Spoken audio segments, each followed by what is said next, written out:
Looking back over the 7 areas of life, you may be thinking, how in the world can I live intentionally in all of these areas? The truth is, we can't in our own strength. But with God, all things are possible. It's not going to happen overnight, but by spending time in the Word of God and taking small steps, you'll be amazed at how much we can accomplish. It's not about being perfect. It's about spending our lives serving the one who is perfect.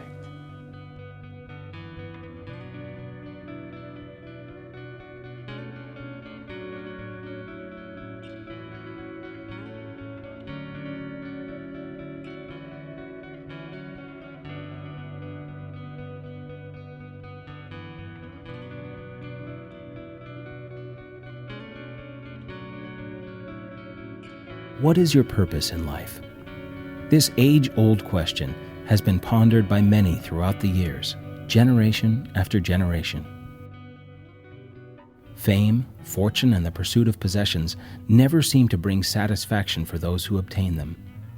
Life has to be about more than our accomplishments, bank statements, or what is parked in our driveway.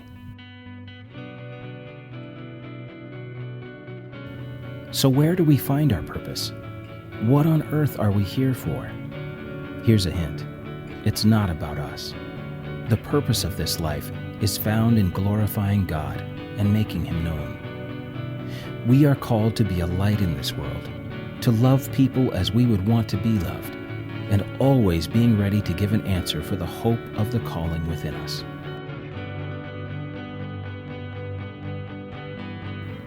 We are also called to take what we have been taught and pour that into others. This is discipleship, taking the time to invest in someone else and helping them grow.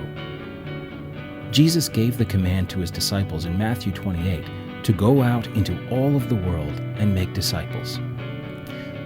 Those few men went out on a mission that has changed the world. God's plan involves you joining that mission to go and make disciples. Paul's letter to Timothy gives insight into the power of multiplication through discipleship. We are called to take what we have learned and invest it into faithful men and women who will be able to do the same. This multiplication process means discipling others who turn around and disciple others who turn around to disciple others as well. What would it look like to be sold out for this purpose? In the day-to-day of life, work, home, and church, we can all start to fall into the routines of life. We only have a short amount of time while we're here on this earth, and it is easy to allow the distractions of life to pull us away from the big picture of going and making disciples.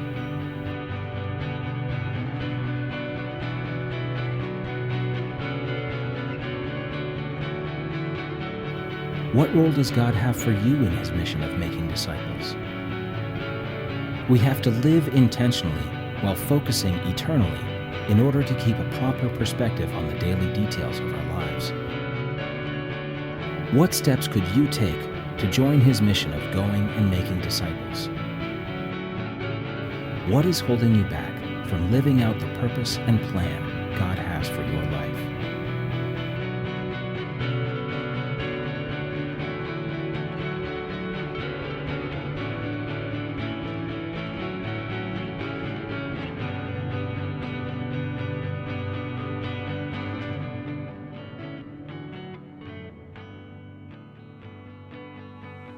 Jesus spent His life here on earth, discipling 12 men, and then told them to go and invest in the lives of others. Our mission is the same today. Whose life are you investing in? We all have a role to play. My dad, after suffering a paralyzing neck injury, still is spending his life investing into the lives of others and challenging them to do the same. Jim Elliot, one of my grandfather's friends who died with him out in the Amazon, once wrote in his journal, "He is no fool who gives up what he cannot keep to gain that which he can never lose." We've only been given one life, and we need to make sure it counts. No matter where you are in life, we've all been called to live intentionally while keeping our focus on eternity.